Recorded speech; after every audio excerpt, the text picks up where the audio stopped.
जब आपको ये मालूम हो जाए कि 1 साल काम करने के बावजूद आपके लाखों और करोड़ों पैसा डूब सकता है और आपको नहीं मिल पाए, तो आप क्या करेंगे? तो उसी तरीके से हमारे साथ आज बातचीत करेंगे कुछ ऐसे लोग जिनके साथ उस तरीके के ही चीजें हुई हैं और आज वो किस तरीके से मजबूर होकर के हमारे साथ ये फरियाद कर रहे हैं, ये गुहार लगा रहे हैं इंतजामिया की तरफ कि किसी भी तरीके से उनके मसाइल को हल किया जाए। अस्सलाम वालेकुम आदाब नाजरीन, आप देख रहे हैं शुभम चैनल में, आपका मेजबान इदरीस फलाही। जिन लोगों के हवाले से मैं बात कर रहा था वो ठेकेदार एसोसिएशन के कॉन्ट्रैक्टर्स हैं और ये वो कॉन्ट्रैक्टर्स हैं जिनके लाखों और करोड़ों में काम है, लेकिन फाइनेंशियल ईयर 2023 का जो 31 मार्च से पहले इन्हें बिल मिला करता था या करना चाहिए था, वो इन्हें नहीं मिल पाया है और नया फाइनेंशियल ईयर 2024 शुरू हो चुका है।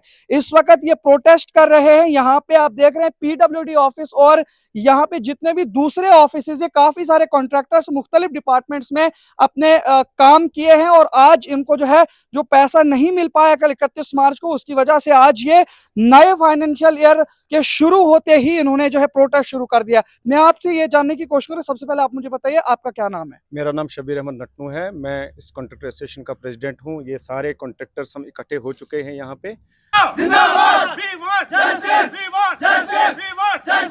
कॉन्ट्रैक्टर एसोसिएशन डोडा के अंडर, इसके बैनर के अंदर ये एफिलेटेड है जम्मू कॉन्ट्रैक्टर एसोसिएशन, और वो भी इसमें बराबर शरीक है। मुझे वहाँ पे चेयरमैन साहब से बात भी हुई और वो भी हमारे इसमें एक किस्म का दुखी कहूँगा जो इस वक्त हम आपके साथ शेयर करना चाहेंगे कि हमारे साथ क्या हुआ, कितनी नाइंसाफ़ी हुई।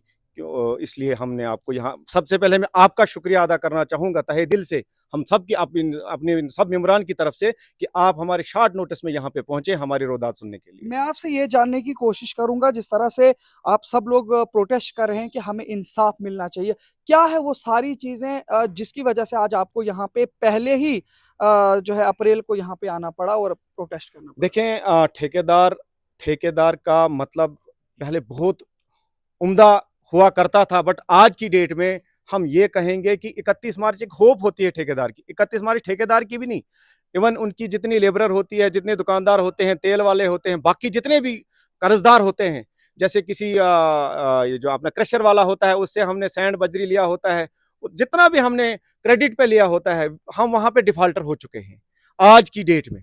क्योंकि कल रात 12 बजे तक हमें उम्मीद थी कि हमारे मैसेजेस बजेंगे और हमने जो भी बिल सबमिट्स किए थे ट्रेजरी में, वो कोई भी किसी को एक आना भी नहीं आया। बहुत परेशानियों का सामना करना पड़ा हमें। अगर देखा जाए कितना अगर लगभग हम मान लें तो एक एक कॉन्ट्रैक्टर का कितना पैसा अभी बिल जो है बाकी? सर, मेरे हिसाब से जो मेरे एसोसिएशन के मेम्बरान हैं, कहीं का किसी का 3-3 करोड़ है। लतीफ नटनू है एल कंस्ट्रक्शन, उसका 3 करोड़ ट्रेजरी में सबमिटेड है और उसके बाद हमारा सबका करोड़ों में है। ये नहीं है कि नहीं है पैसा। हम डिपार्टमेंट जो हम जिसके अंडर हमने काम किया, जैसे पीडब्ल्यूडी है, पीएचई है, इरिगेशन है या आरईडब्ल्यू है, सब में फंड्स अवेलेबल थे, उनका कोई भी दोष नहीं है इसमें। हमारे सामने बिल पहुंचे गए, ट्रेजरी में पहुंचे गए। जब एक होप होती है, जब ट्रेजरी में पैसा चला जाता है, डिमांड अपलोड हो जाती है इस पे सिस्टम पे, तो उस वक्त हमें श्योर होता है 100% अब हमें पैसा आएगा। बट बदकिस्मती की वजह से कल रात को हमें यह सुनना पड़ा कि ट्रेजरी हैज बीन क्लोज्ड, कोई पैसा नहीं आएगा आपको, आप मरो जियो, जैसे जीना है वैसे जियो। मगर हम तो इस वक्त हमारे ठेकेदारों की सबकी कमरें टूट चुकी हैं, किसको क्या जवाब देंगे? आपको भी पता है, इवन एडमिनिस्ट्रेशन को भी पता है कि ठेकेदार को 31 मार्च को सब देखते हैं कि इसके पास पैसा आएगा और सारा पैसा मार्केट में ही जाएगा ना। जैसे अभी एडमिशन का वक्त है, बच्चों को कहाँ से एडमिशन कराएंगे? हमने जितना भी जमा पूंजी थी सब लगाया कामों में। अब आप मुझे बोलो, एक सिंपल सा, हम तो सिंपल कॉन्ट्रैक्टर्स हैं, हमारे पास 50 लाख, 2 करोड़, 1 करोड़ जो भी लाइबिलिटी है वो गवर्नमेंट के पास है। क्या हम बैंक का कर्जा उतार पाएंगे? क्या हम मशीनों का कर्जा उतार पाएंगे? इंस्टॉलमेंट्स ड्यू हो जाएंगी, कौन हमारा जिम्मेवार है, कौन हमारा? हमें तो कोई समझ ही नहीं आ रही है। इसलिए हमारी एलजी एडमिनिस्ट्रेशन से, इवन हमारी डिस्ट्रिक्ट एडमिनिस्ट्रेशन डोडा से भी अपील है कि कोई ना कोई फास्ट ट्रैक सोल्यूशन निकाला जाए और हमें इस दलदल से निकाला जाए। मैं आपसे ये जानने की कोशिश करूंगा, कितने अरसे से आप एज अ कॉन्ट्रैक्टर काम कर रहे हैं, कुछ अंदाजा? हाँ, मैं तो लगभग अब 20 साल हो गए। तो 20 साल में कभी इस तरीके का आप लोगों के तजुर्बे में आया कि ऐसा 31 मार्च में हुआ? नहीं, देखिए, ये फर्स्ट टाइम हुआ है। फर्स्ट टाइम मैं बताऊं, मेरी हिस्ट्री में, मैं जितने भी यहाँ पे जब कि हमारे कुछ ऐसे ठेकेदार हैं जिनको 40-40 साल हो गए, वो भी बोल रहे हैं कि एक तो ऑनलाइन हुआ था, ट्रांसपेरेंसी थी, हम तो खुश थे अब कि सारा कुछ पता चलता था, कहाँ पे डॉम्स में बिल चढ़ाते थे, फिर पेमेंट बेसिस पे अपलोड होती थी, वो सब हम नहीं बोलेंगे कि हमारे डिपार्टमेंट वालों ने कोई इसमें कोई देरी की। जैसे जैसे पैसा आया, पैसा लेट आया, अलॉटमेंट्स, मेरे पास कुछ अलॉटमेंट दिसंबर की है और दिसंबर से अभी तक 50-50 लाख का काम किया, 70-70 लाख का काम किया। क्या हम नहीं काम कर सकते हैं? हम तो काम करते हैं, हम तो टेंडर भरते हैं, हम तो टेंडर भरते हैं काम करने के लिए, हमने काम करके दिखाया। अब इनका काम था हमें उसकी उजरत देना, बट ये फेल हो गए। मैं यही कहूंगा फाइनेंस डिपार्टमेंट ने बहुत ही लटर मस्ती इसमें भरती है। आप मुझे ये भी बताइए कि इस हवाले से कुछ ना कुछ आप लोगों तक कोई मालूमात तो पहुंची होगी ना कि ऐसा क्यों हुआ इस बार? सर अभी तक हमारे पास कोई भी इसका कोई सोल्यूशन, मतलब वो प्रॉपर कोई ऐसा नहीं मिला जवाब कि क्यों हुआ।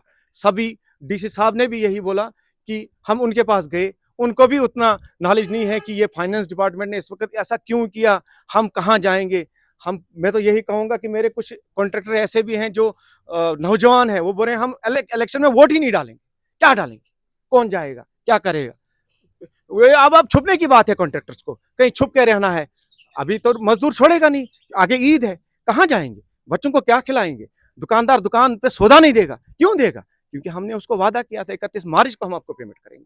तो मुझे आप एक बात और बताइए कि लगभग जिनका जितना आपने कहा कि 50 लाख, 70 लाख, करोड़, 2 करोड़, काफी सारा 3-3, 4-4 करोड़ रुपए जो है आपका बिल अभी पेंडिंग है, उसमें से कितना ऐसा पैसा, ऐसा अमाउंट है जो आपको मजदूर तबके को और दूसरी जगहों पे जो है आपको देना है कर्जे के? कम से कम 70%, मैं यही कहूंगा 70% हर एक कॉन्ट्रैक्टर्स का, मैं यही कहूंगा, क्योंकि कोई भी लाला उतना नहीं है जिसको बेचारे को सारे। मैं यही कहूंगा एडमिनिस्ट्रेशन से भी ये मेरी अपील है कि पता करें किस किस को बैंक का कर्जा है। इधर जितने भी हैं सबको बैंक की लिमिटें हैं, एसओडीज हैं, किसी को लोन है, किसी को कुछ है, किसी को टिपर है उसको लोन है, किसी को मशीन है उसको लोन है, क्या करेगा, कहाँ जाएगा। बहुत बहुत शुक्रिया हमारे साथ बात करने के लिए। और भी यहाँ पे कॉन्ट्रैक्टर है, सर आपका नाम जानना चाहिए। मेरा नाम रंजीत सिंह जयपुरी है। रंजीत जी, क्या कहेंगे आप? जिस तरीके से इन्होंने हमें जानकारी दी, आपसे ये जानने की कोशिश करेंगे कि क्या कुछ ऐसे लोग भी हैं जिनको इसमें पेमेंट दी गई 31 मार्च से पहले और कुछ लोगों को रखा गया, या सब इसमें शामिल है?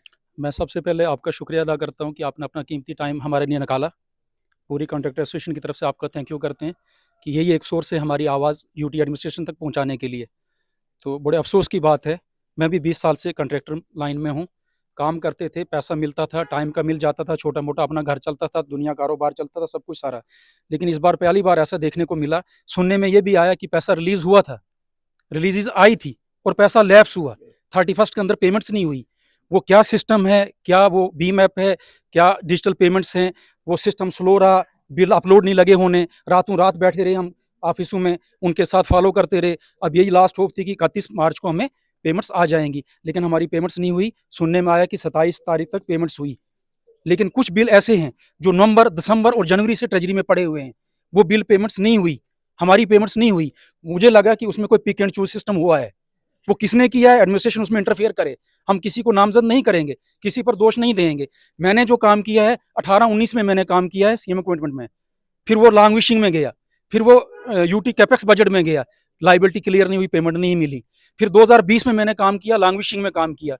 2020 के 4 साल हम बैठे रहे कोविड में, पेमेंट नहीं आई। आज उसकी रिलीज आई थी, हमने बिलिंग करवाई डिपार्टमेंट से मिलके, बिल हमारे ट्रेजरी सबमिट हुए, पैसा आके पैसा लैप्स हुआ, बिलिंग पेमेंट क्यों नहीं हुई हमें, क्या कारण रहा वो एडमिनिस्ट्रेशन बताएगी कि हमें क्यों नहीं पेमेंट मिली। तो मैंने आपसे पूछा था कि सिर्फ कुछ लोग हैं या कुछ लोगों को पेमेंट हुई है और कुछ को नहीं हुई? मैक्सिमम लोग हैं जिनको पेमेंट नहीं हुई है, लेकिन कुछ को हुई है। कुछ को हो सकती हुई हो, छोटी मोटी पेमेंट हुई हो, अलग अलग हेड्स होते हैं, अलग अलग डिपार्टमेंट्स के हैं, उनको होगी। लेकिन जनरल जो वर्क्स डिपार्टमेंट है, वर्क्स डिपार्टमेंट में सब कॉन्ट्रैक्टर बरादरी इस वक्त परेशान है।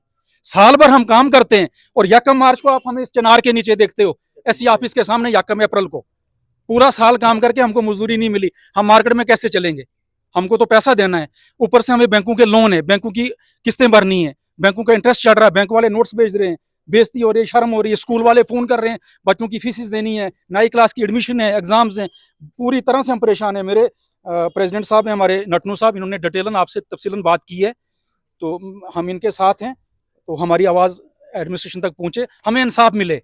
जितना जल्द हो मैं सके। आपसे ये जानने की कोशिश करूंगा कि यहाँ पे जितने भी आप सारे लोग आए हो, अगर ये सारी डिमांड्स आपकी पूरी नहीं हुआ करती हैं, नहीं हो जाती हैं जल्दी से, इसका कोई आश्वासन या इसके हवाले से आपको ये बताया नहीं जा रहा कि ऐसा क्यों हुआ, तो अगला कदम आप लोगों का क्या रह सकता है? हम तो सभी मिलके डिसीजन लेंगे, जैसे प्रेसिडेंट साहब उनको बोलेंगे। हम तो स्ट्राइक पे बैठना ही पड़ेगा, और क्या करेंगे। चलिए प्रेसिडेंट साहब से जानकारी लेने की क्या होगा आपका अगला कदम? देखिए सर, मैं यही कहूँगा, सबसे पहले हम अपनी कोर कमेटी जितने भी लोग हैं, आपस में डिसाइड करेंगे हम कहाँ जाएँगे, किसके दरवाज़े पे हम अपनी गुहार लगाएँगे। अभी मैं इंडिविजुअली कोई फैसला नहीं ले सकता हूँ। हमारे जो जम्मू के हैं, उन्होंने भी मीटिंग्स बुलाई हुई है।